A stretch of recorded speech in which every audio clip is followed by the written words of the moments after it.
Bonjour, je suis Claudia Prolongeau et vous écoutez Crime Story, le podcast fait divers du Parisien. Un jeune garçon de 10 ans a été tué par balle. Des aveux 33 ans après.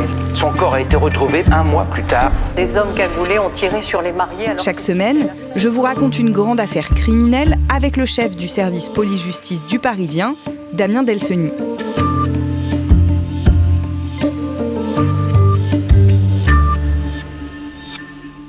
Bonjour Damien. Bonjour Claudia. Aujourd'hui dans Crime Story, qui en voulait à la riche veuve de la Riviera ? Le soleil du golfe de Saint-Tropez, les parties de golf, la vie de Bernadette avait tout d'une retraite dorée jusqu'à l'été 2014 et son assassinat. Été 2014. Bernadette Benaïm Kogis est une riche veuve de 67 ans qui vit aux Issambres, un petit village assez huppé et très tranquille du sud-est de la France. La commune compte un peu plus de 2500 habitants et elle est située dans le Var, à 13 km au sud de Fréjus. Surnommée Ber par les intimes, Bernadette est une retraitée dynamique et coquette qui aime retrouver ses copines pour des parties de golf à Saint-Raphaël. Elle a des cheveux blonds et lisses, des yeux bleus rieurs et un grand sourire radieux. Elle a perdu son mari Paul en septembre 2013, 10 mois plus tôt. Ce docteur en droit, ex-conseiller municipal et ancien médiateur au tribunal de Saint-Tropez, a été l'homme de sa vie, selon toutes ses amies. Il avait fait fortune dans le bâtiment, permettant à lui et à Bernadette de couler une retraite paisible en faisant ce qu'ils aimaient le plus, jouer au bridge. Mais Paul avait 20 ans de plus que Bernadette, il était en mauvaise santé et a fini par mourir avant elle.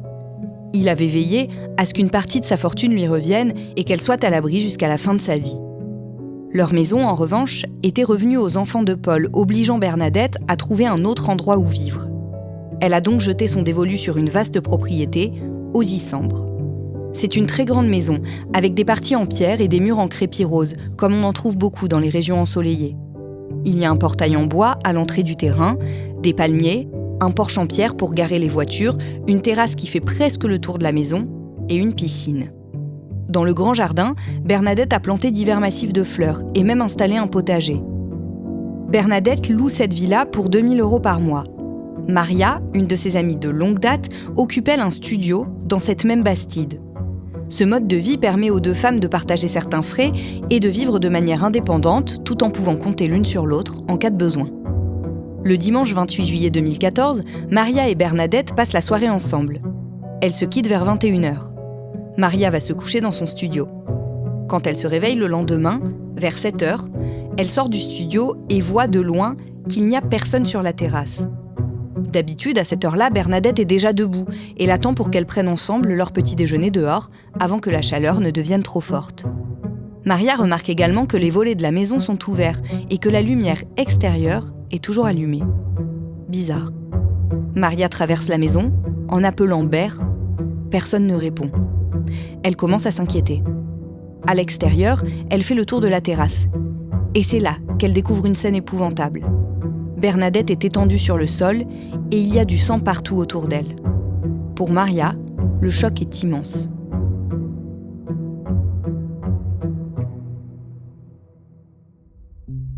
Damien, Bernadette est habillée d'un simple peignoir blanc. Oui, mais autour d'elle, il y a beaucoup de sang. D'abord, il y a une plaie énorme au niveau de la gorge et une autre plaie tout aussi importante qui commence au niveau de la bouche et qui vient se terminer à l'arrière du crâne. Elle a même une dent déchaussée. La scène est vraiment abominable et Maria, qui découvre son amie, cette femme relativement âgée, s'aperçoit qu'elle a été quasiment décapitée. Alors elle appelle les gendarmes. Ce sont les gendarmes de Saint-Tropez qui interviennent. Oui, ce sont les premiers à arriver sur cette scène de crime, on l'a dit, d'une très grande violence.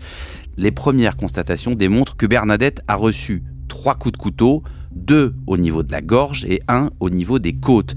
Les plaies au niveau du cou laissent penser que quelqu'un est arrivé par derrière pour lui trancher la gorge dans un sens, puis dans l'autre.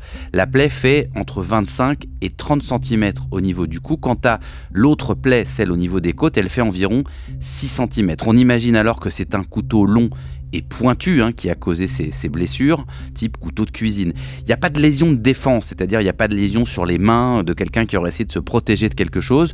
Donc les gendarmes en conclut qu'elle a probablement été surprise, peut-être prise par derrière.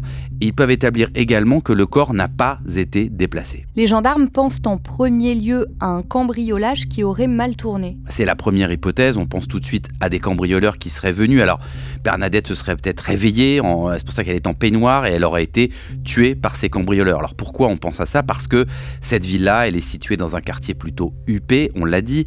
Bernadette, elle porte souvent sur elle, lorsqu'elle sort, des bijoux de valeur. Elle aurait donc pu être repérée à l'extérieur par des voleurs. Et puis on sait aussi qu'à l'intérieur de la villa, il y a pas mal d'objets de décoration, d'objets de valeur. Le problème, c'est que lorsque les gendarmes vont faire un premier tour dans la villa, ils vont constater que la maison, elle est en ordre. Il n'y a pas eu de fouilles, il n'y a pas de tiroir ouvert, il n'y a pas de traces d'effraction non plus. Et puis surtout, on ne lui a strictement rien volé. Rien ne semble avoir disparu.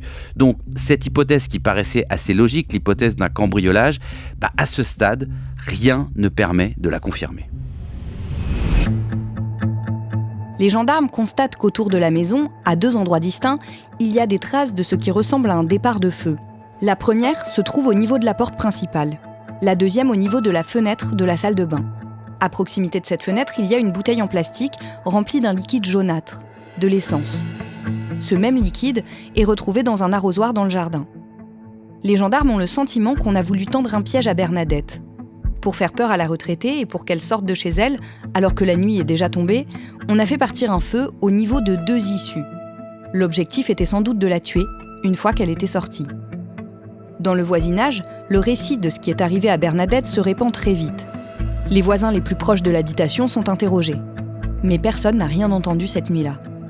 Surtout, aucun d'eux ne comprend ce qui s'est passé, pourquoi et qui pouvait en vouloir à Bernadette.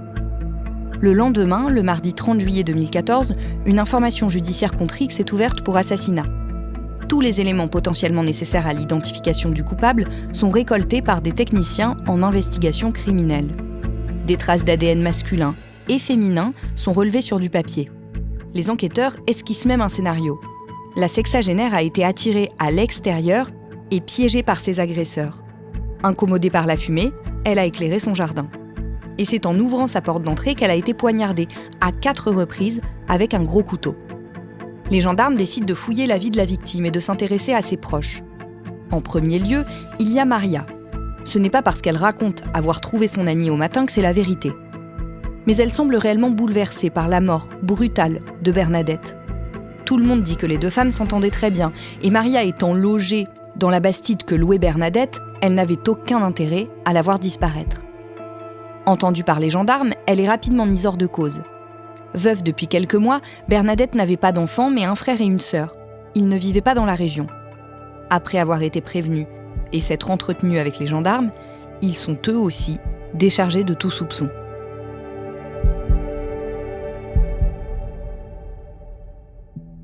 Damien, d'autres personnes sont convoquées à la gendarmerie pour être entendues.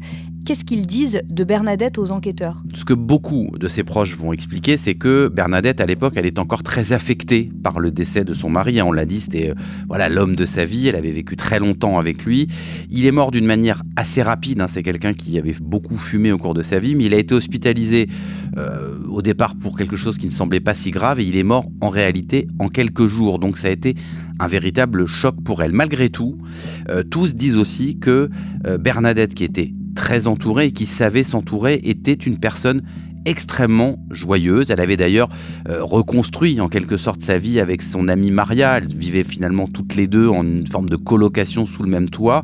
Et elle se voyait beaucoup, elle voyait beaucoup de gens, elle allait au golf, elle avait une vie sociale encore très riche. Les 2 amies avec lesquelles elle fait du golf racontent que c'est vraiment une bonne vivante et qu'elle fait même beaucoup la fête. Oui, alors quand ils vont pousser un peu plus leurs investigations, les gendarmes ils vont se rendre compte que Bernadette, elle a 67 ans, elle est veuve depuis pas très longtemps, mais que elle avait quand même décidé de continuer à vivre et à profiter de la vie, au point qu'ils apprennent qu'elle s'était mise à avoir plusieurs amants, alors des amants souvent de passage, des aventures.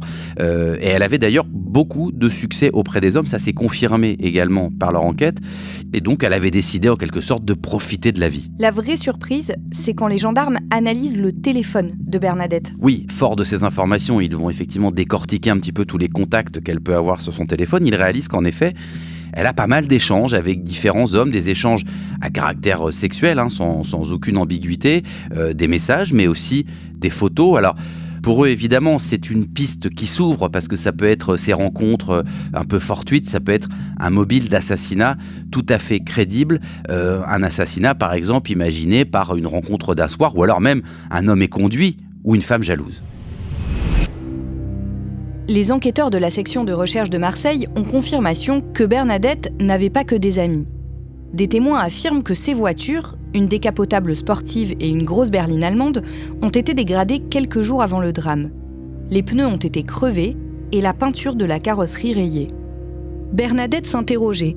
C'était une femme très discrète, qui recevait peu, donc au fond d'elle, elle savait qui avait pu faire le coup, confie un voisin au journal VSD. Très vite, un profil se démarque. Hervé Robineau, le jardinier de Bernadette, est même un petit peu son homme à tout faire. Il intervient pour le jardin, mais aussi, au fur et à mesure, pour tous les petits travaux dont Bernadette a besoin. Cet homme de 44 ans est un père de famille qui possède une petite entreprise de maçonnerie dans la région. Il connaît Bernadette depuis longtemps. Avant qu'elle ne s'installe aux Isambres, il travaillait déjà pour elle et son mari Paul dans la propriété qu'ils habitaient ensemble. Après la mort de Paul, Hervé est devenu indispensable à Bernadette. La femme d'Hervé, Pascale, est elle aussi devenue une proche de Bernadette. Cette dernière s'était mise à l'employer pour des heures de ménage. Un moyen pour elle d'aider ce couple qui avait 4 enfants et du mal à joindre les deux bouts. Les amis de Bernadette trouvent que la retraitée est parfois un peu trop généreuse avec Hervé et sa femme. Elle leur paye régulièrement des sorties au restaurant, offre à une des filles du couple son permis. Des dépenses importantes et qui leur paraissent excessives.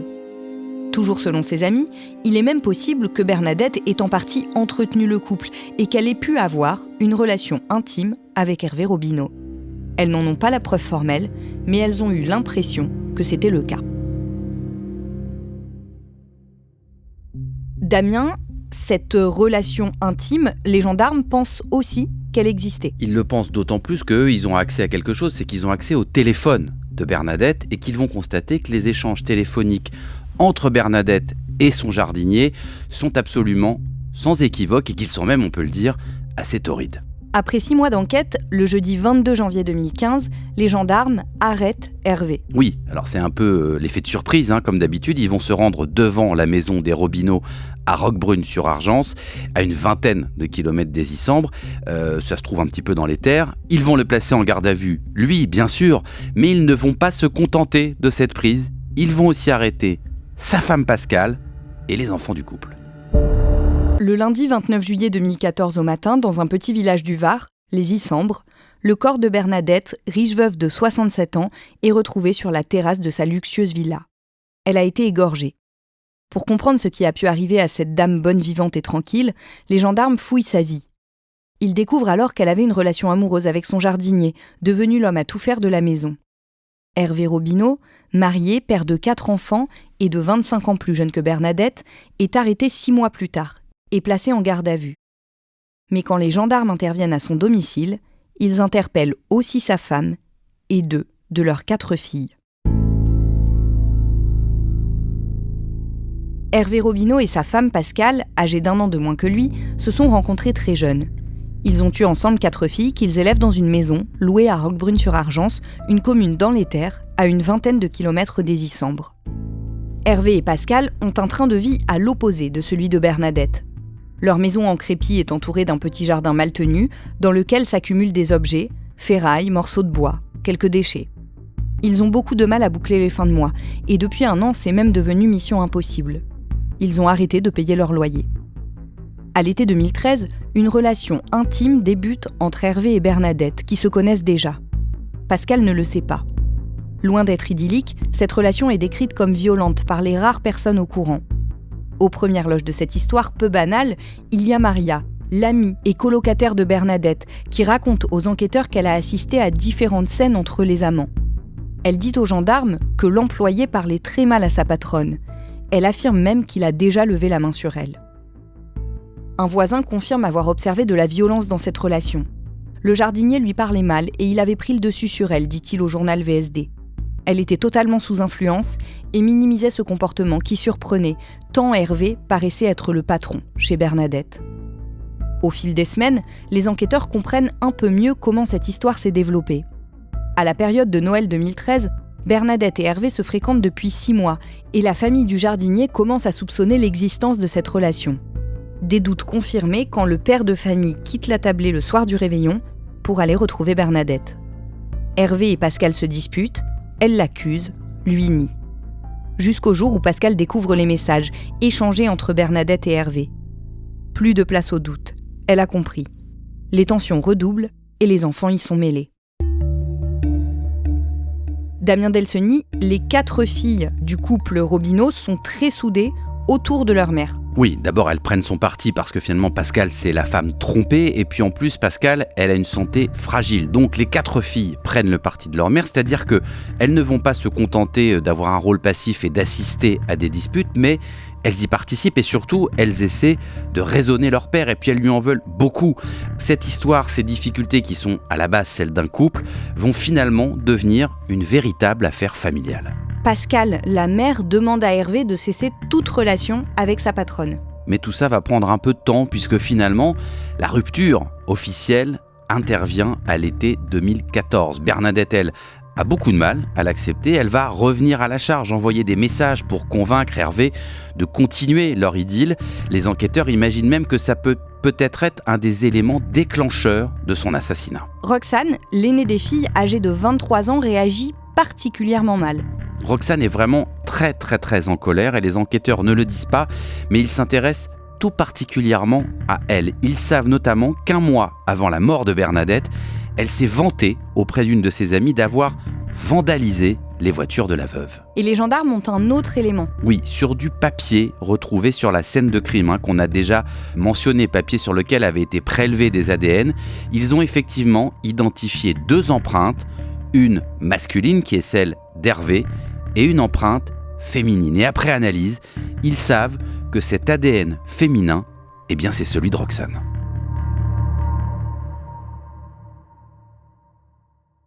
En garde à vue, les 4 membres de la famille campent sur leur position.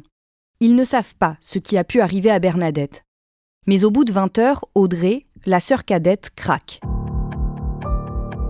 Elle raconte que dans la nuit du 28 juillet dernier, vers 2h du matin, son père Hervé et sa grande sœur Roxane seraient partis en scooter pour le village des Issambres. Arrivés devant la propriété de Bernadette, ils seraient entrés sur le terrain et auraient allumé des morceaux de sopalin pour mettre le feu à toutes les issues de la maison, portes et fenêtres, l'objectif étant de faire sortir Bernadette sur la terrasse. Quelques minutes plus tard, la veuve, alertée par la fumée, est dehors. Le jardinier aurait alors porté les premiers coups dans son dos, puis Roxane l'aurait achevée en la poignardant dans les côtes. Ils se seraient ensuite débarrassés de l'arme du crime avant de rentrer chez eux et de raconter au reste de la famille ce qui venait de se passer. Dans la pièce où il est entendu, Hervé est questionné sur cette version des faits. Il réfute le déroulé des événements, mais reconnaît les faits le concernant. En revanche, il nie l'implication de sa fille Roxane dans cette affaire. Elle n'était pas sur les lieux selon lui, et elle n'a participé d'aucune manière. C'en est assez pour le juge. Bien qu'il reste à savoir précisément qui a fait quoi, il met en examen pour assassinat Hervé et Roxane, qui sont immédiatement incarcérés. Pascal, la mère, est inculpée pour complicité d'assassinat. Car pour le juge, elle aurait poussé, moralement ou verbalement, son mari et sa fille à planifier et commettre le meurtre de Bernadette. Damien, il y a une question qui reste en suspens, c'est celle du mobile. Le mobile, il semble clair. On pense évidemment à cette rivalité amoureuse, à cette jalousie, à cette relation adultère qui a créé un drame au sein de la famille Robineau, donc de la jalousie. Sauf que les enquêteurs, ils ont une autre carte dans leur jeu. Ils savent que Bernadette, au premier semestre 2014, est allée plusieurs fois en Suisse, pas toute seule. Elle était accompagnée d'Hervé Robineau et de Pascal, sa femme. Ils se sont rendus ensemble à Genève à 3 reprises.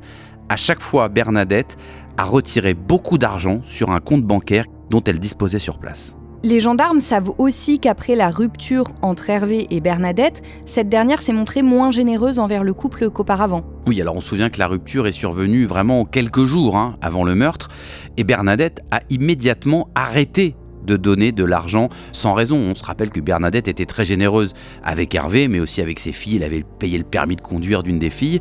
Donc là, pof, terminé. Elle coupe le robinet, elle les invite plus au restaurant.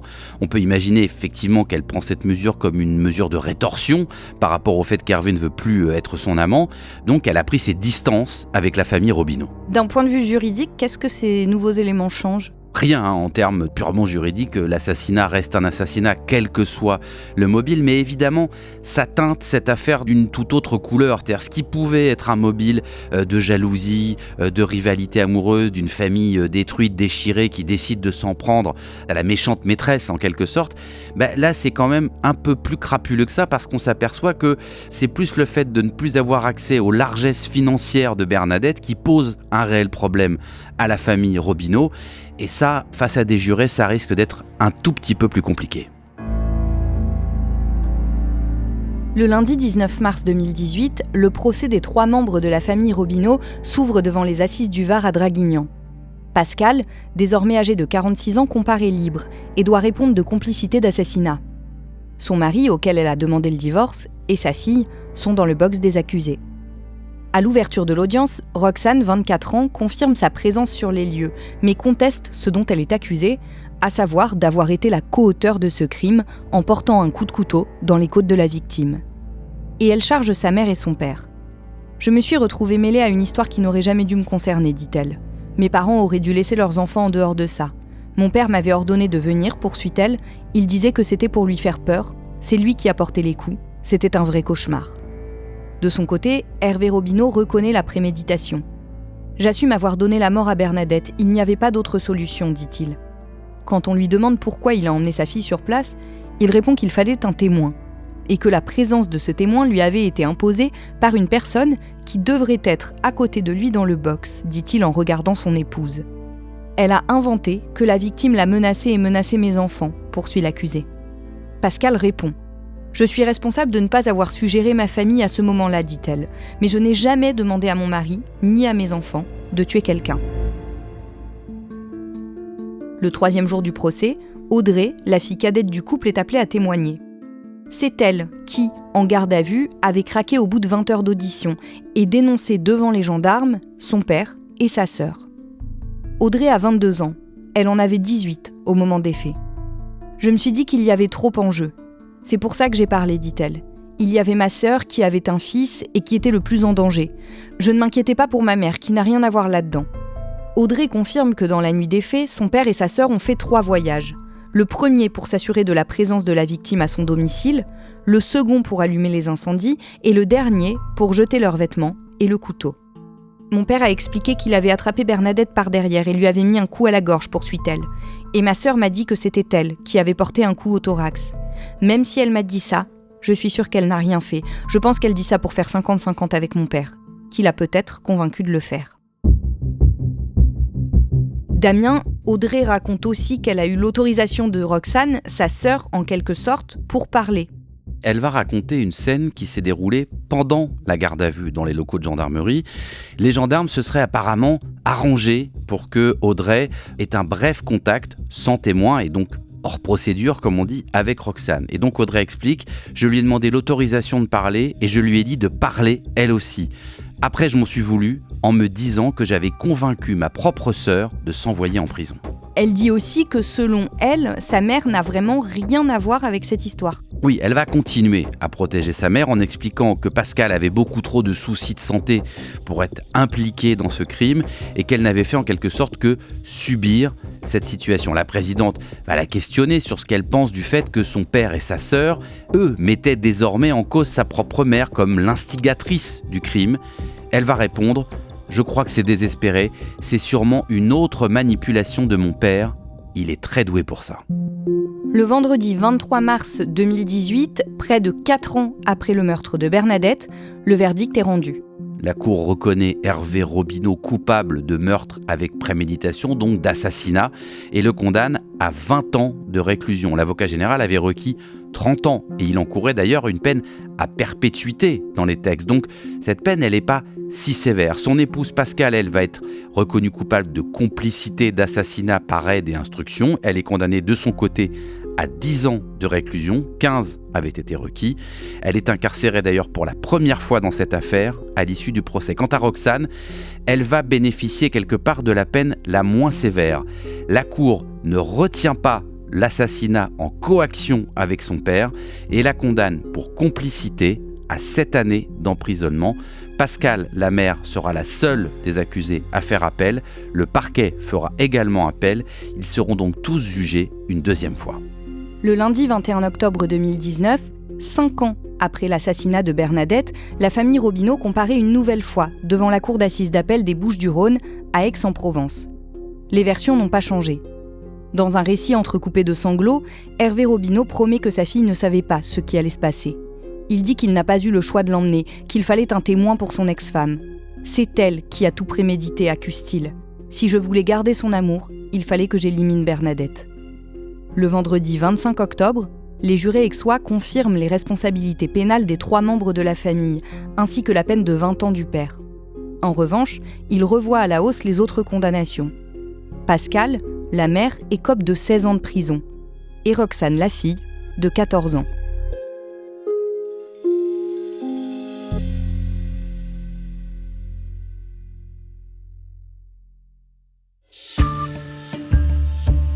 Vous venez d'écouter Crime Story, Qui en voulait à la riche veuve de la Riviera. Ce récit était écrit par Claudia Prolongeau et raconté avec Damien Delceni. Vous pouvez retrouver tous nos podcasts sur le site leparisien.fr et sur toutes les plateformes d'écoute. Il y avait à la production Thibault Lambert, Anaïs Godard et Clémentine Spiller, à la réalisation Julien Moncouquiol et Pierre Chaffanjon, et à la rédaction en chef Jules Lavie. Si vous aimez Crime Story, vous pouvez vous abonner et nous laisser des commentaires ou des petites étoiles, c'est ce qui nous aide à nous faire connaître. Vous pouvez également écouter Code Source, notre podcast d'actualité qui propose un nouvel épisode chaque jour, du lundi au vendredi.